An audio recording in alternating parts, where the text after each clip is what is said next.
책 읽는 여자들 팟캐스트 방송 시작합니다. 네, 정책 읽는 여자들 팟캐스트 방송 시즌2는 코로나와 여성을 주제로 돌봄, 일자리, 폭력에 대한 방송을 하고 있습니다. 오늘은 그 세 번째 시간인 코로나와 폭력, 가정폭력과 아동학대에 대해서 방송하고자 합니다. 저희는 정책 읽는 여자들 문선영, 안녕. 영숙희입니다. 안녕하세요. 네, 선생님들 반갑습니다. 지난번에 네, 반갑습니다. 저 성평등 전주에서 모임 갖고 한 달 넘게 못 뵈었는데 잘 지내셨죠? 네. 네, 방송 준비하시느라고 너무 수고 많으셨는데요. 소감 한 말씀 해주시겠어요? 처음 방송에 참여하시는 염숙희 선생님 먼저 한번 해주실까요? 네. 코로나19로 일상생활이 얼마나 소중한지를 다시 느끼는 시간이었어요. 얼굴을 마주보고 대화한다는 게 얼마나 참 좋은 시간이었는지 느낄 수 있는 그런 정말 안타까움 속에서 그래도 잘 견디고 있습니다. 네, 자연스럽게 만날 수 있는 날이 오겠죠. 네, 그렇습니다. 또 정영 선생님도 한 말씀 해주시죠. 네, 작년 1인 가구에 대한 조사 연구에 참여했었는데, 솔잘 컨설팅을 하는데 많은 도움이 되었어요. 올해도 이렇게 함께하게 되어 영광이며, 많은 어려운 속에 존재하시느라 고생하셨습니다. 아, 네. 선생님들도 너무 애쓰셨고요. 저희가 이렇게 어려운 거를 또 새로운 작업인데 이렇게 같이 할 수 있어서 너무나 기쁘고 또 힘이 되고 의지가 돼요.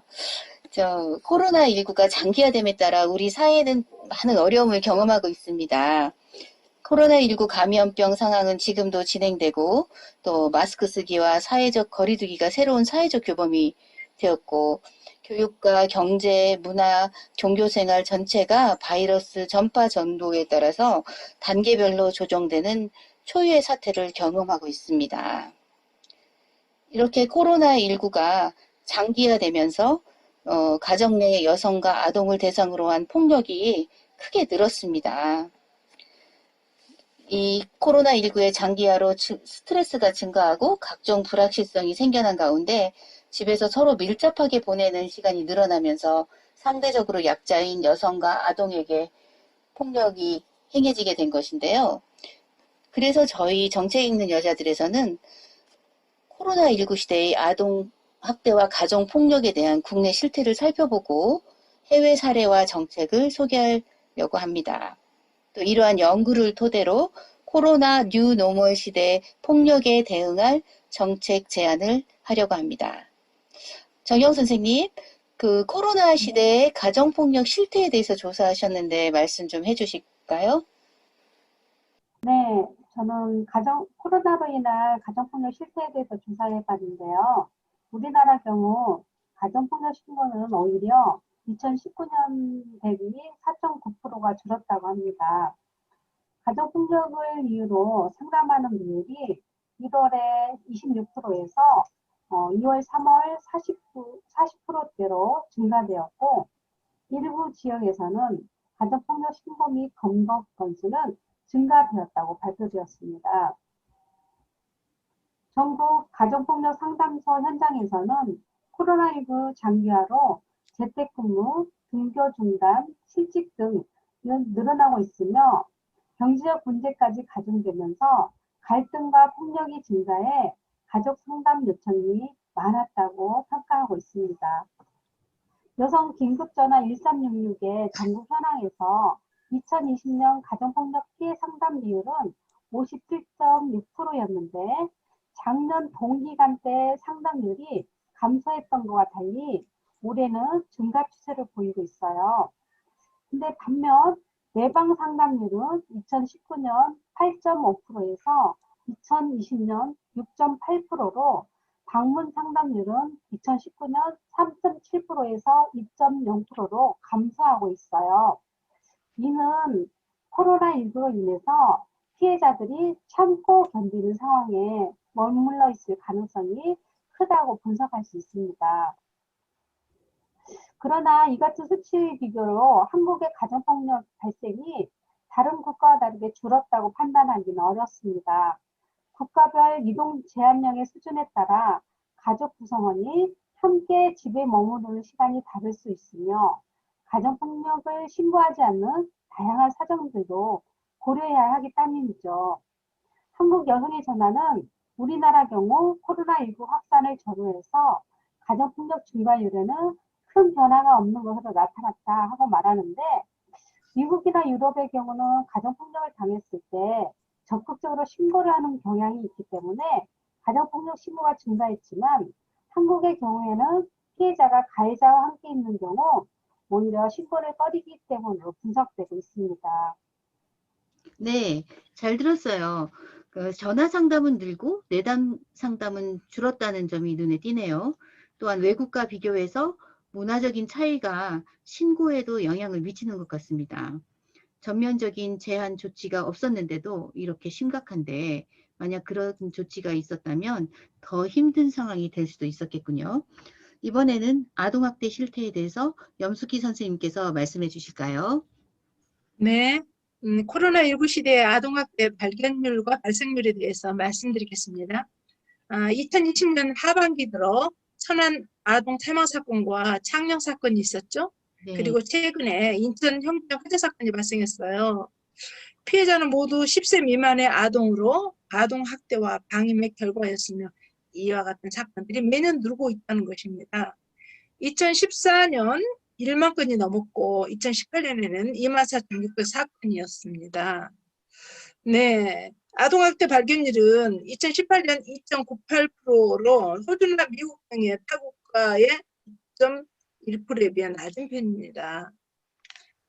아동학대 건수 증가는 학대 빈도가 증가하기보다도 아동학대에 대한 인식 개선으로 신고가 증가했고 아동학대 발견율을 보면 선진 애국에 비해서 아직 발견되지 못한 아동학대가 많다는 것이에요.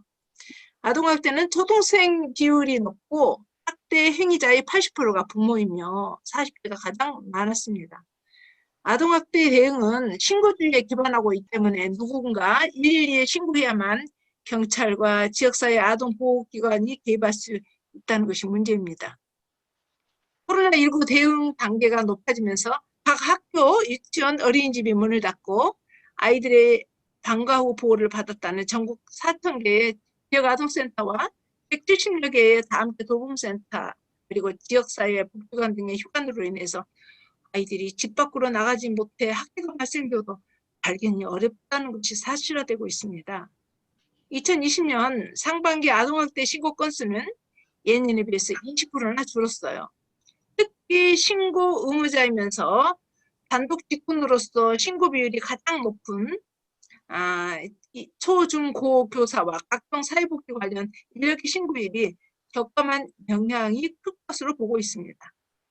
아동학대가 발생할 만한 가족의 스트레스 상황은 크게 높아졌는데 오히려 아동학대 신고는 감소한 사실을 보면서 발견율은 감소해도 발생률은 크게 증가하고 있다는 것이라고 보고 있다는 겁니다. 이는 전 세계적인 현상입니다. 유엔 인권위원회에서는 코로나19 팬데믹 기간 동안에 아동의 고립으로 인한 폭력, 성학대, 착취, 정신건강 문제가 증가할 것이므로 각 국가의 대응 방안을 주문한 바가 있었는데요. 네, 그렇군요.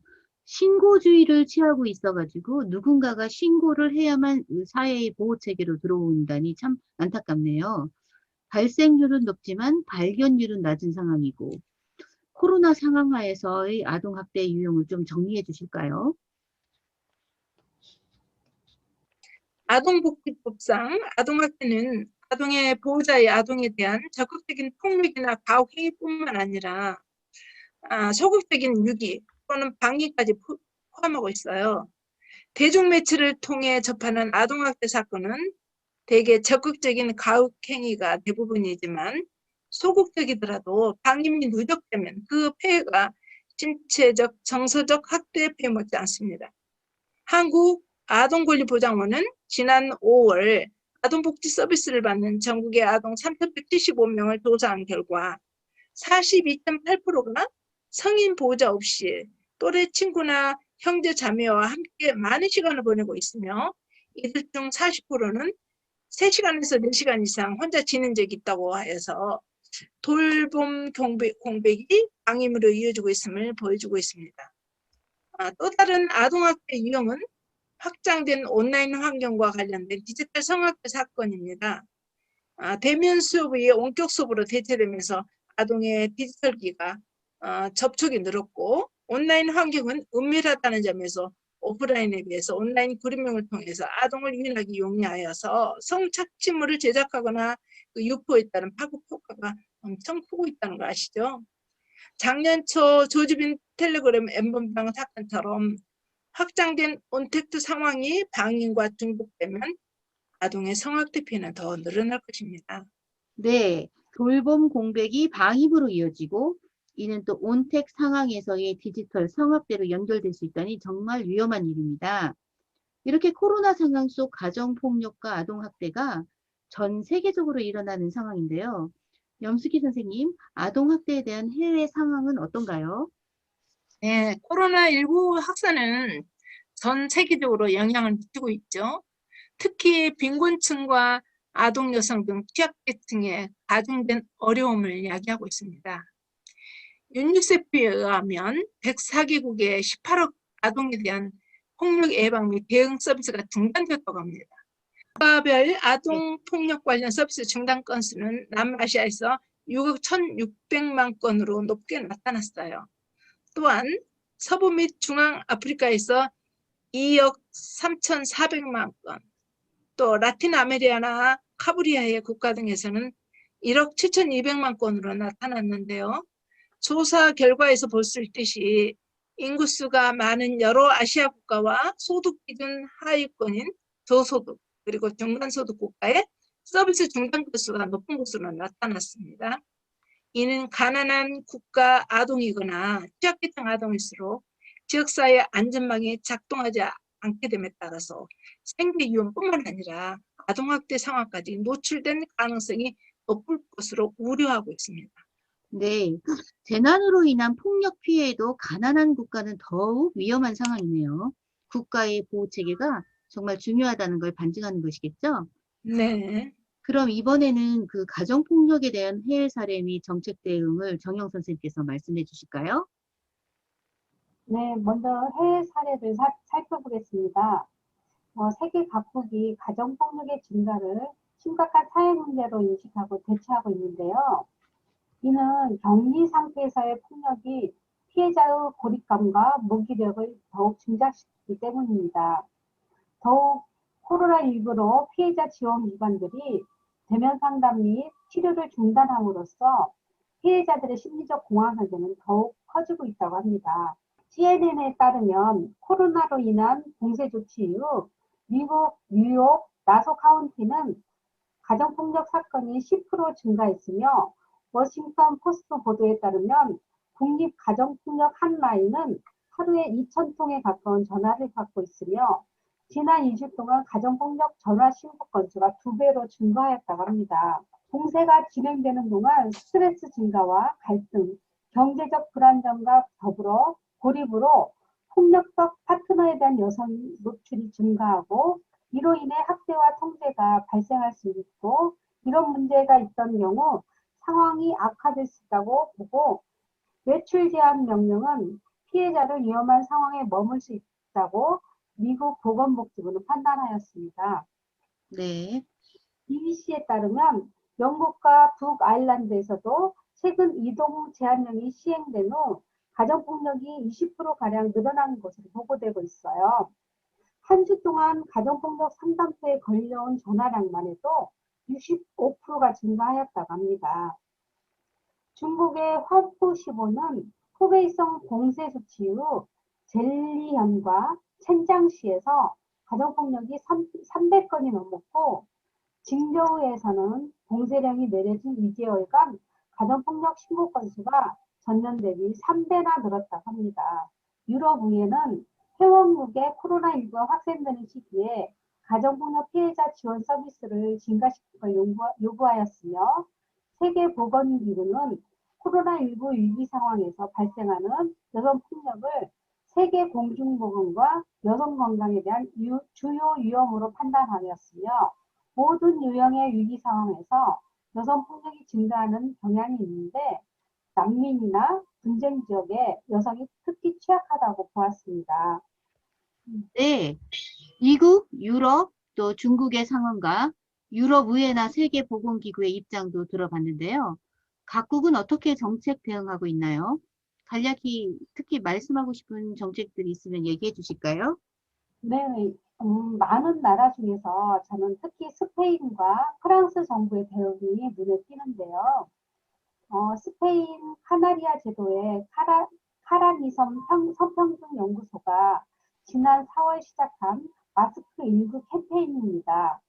가정폭력이나 성폭력 피해자가 약국에서 암호를 말하면 약국 직원이 대신 신고할 수 있도록 하는데 약국 직원은 마스크19를 달라고 한 여성의 이름과 주소, 전화번호를 받아 피해자 지원 기관에 신고를 합니다.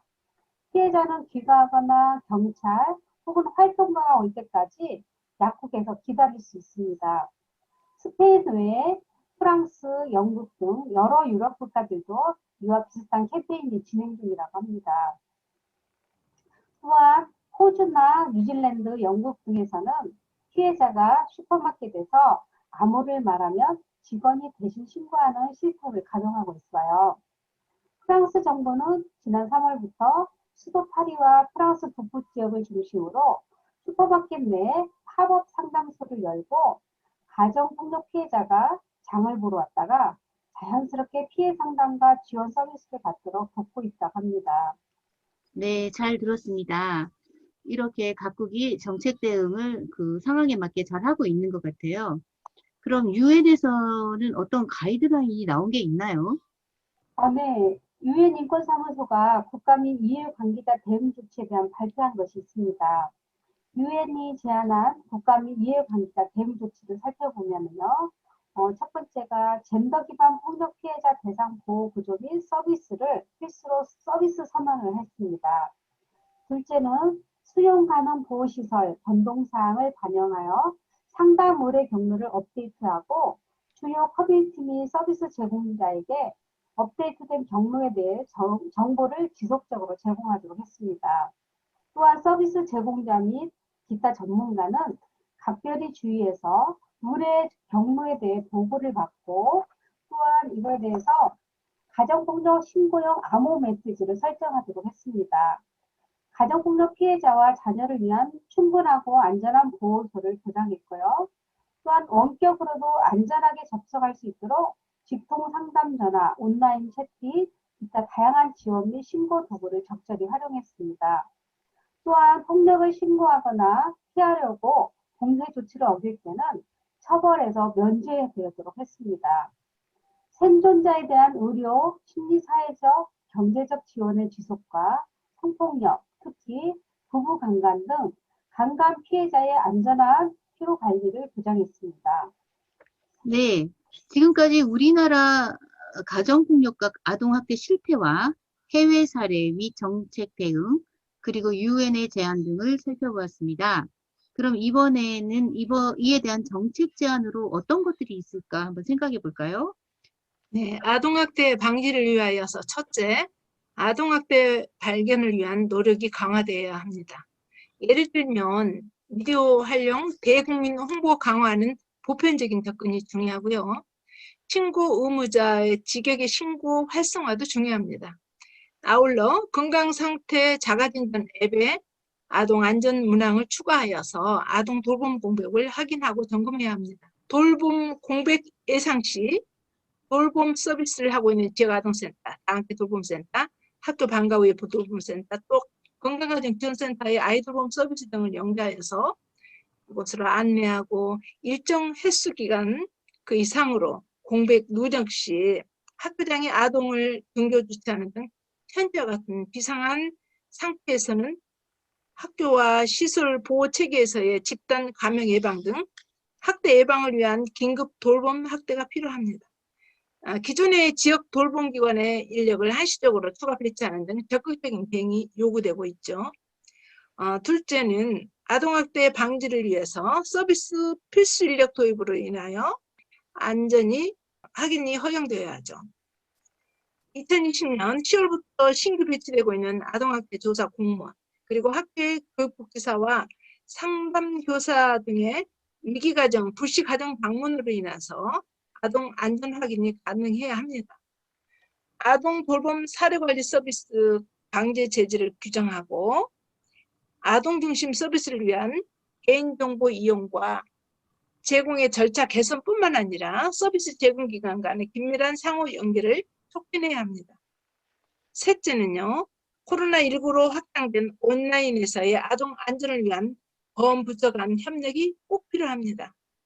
각 기관에서 정보 안내와 홍보를 강화하고 확장된 온라인이 아동의 참여를 다각화할 수 있는 기회를 되도록 순기능으로 살려서 사회적인 사회거리 두기가 지속되는 상황에서도 건강과 안전, 참여의 공정한 기회를 확보해야 합니다.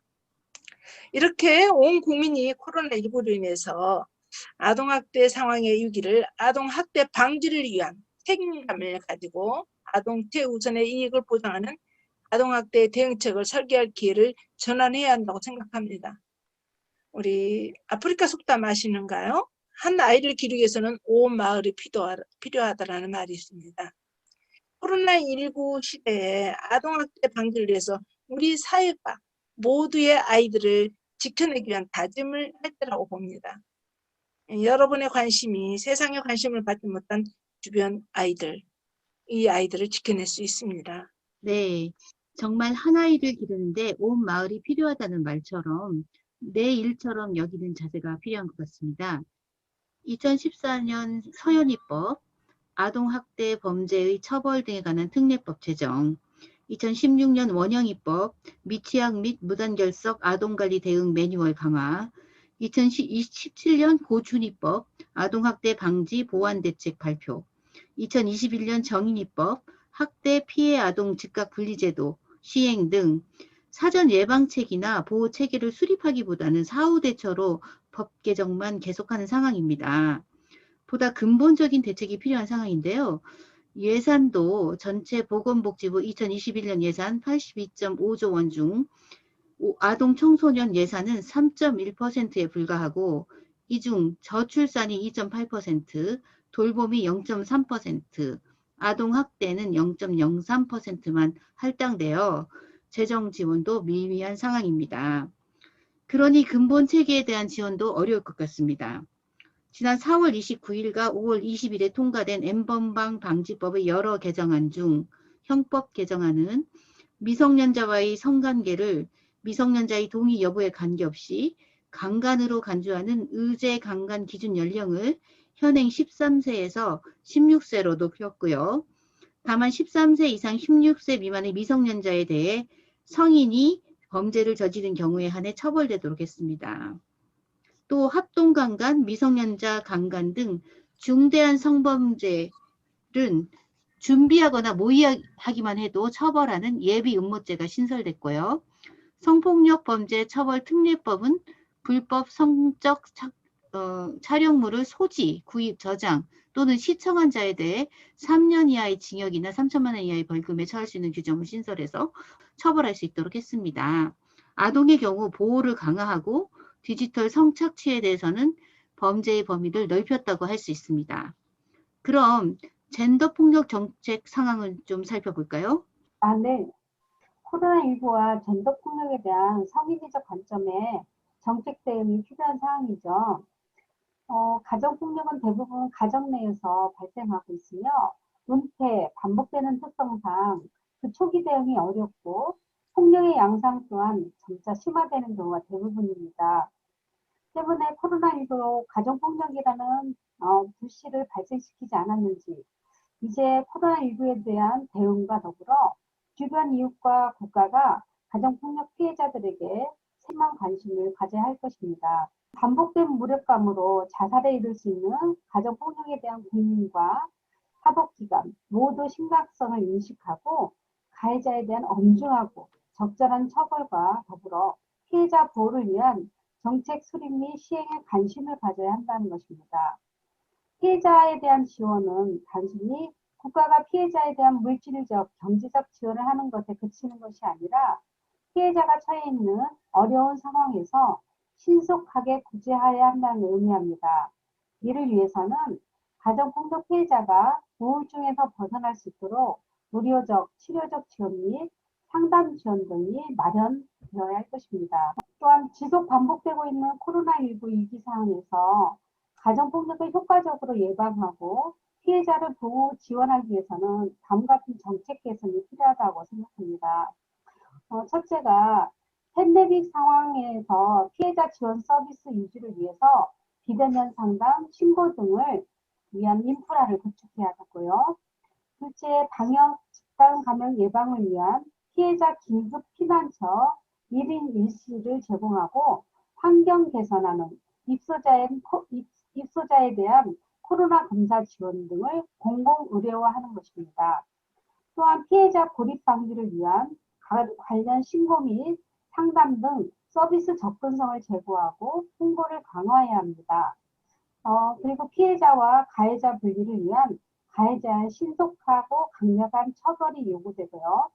재난지원금 경제적 지원에 대한 성인지적 접근을 통해서 피해자의 경제적 자립을 지원해야 합니다. 또한 젠더폭력 위기 관리와 모니터링을 위한 지원단체와 경찰 간의 유기적 협력이 강화되어야 할 것입니다. 그 현 정부는 젠더 폭력에 대해서는 많은 정책적 진전을 이룬 것으로 아는데요.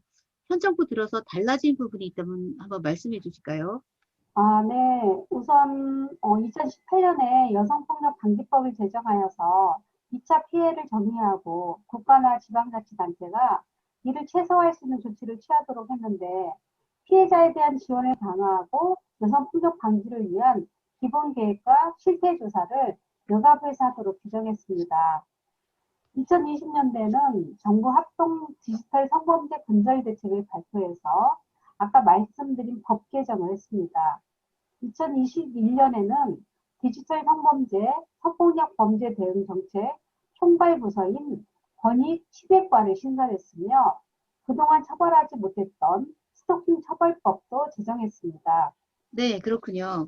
자치단체장의 성폭력 사건, 또 N번박 사건 같은 큰 사건들이 많이 발생해서 정부도 많은 정책을 입안하고 실행한 것 같습니다. 국민의 의식도 높아진 것 같고요. 코로나 상황에서 폭력이 발생해 피해자들이 쉼터에 가려고 해도 여러 제한으로 어려움을 겪고 있다고 하는데요. 어떤 상황인가요?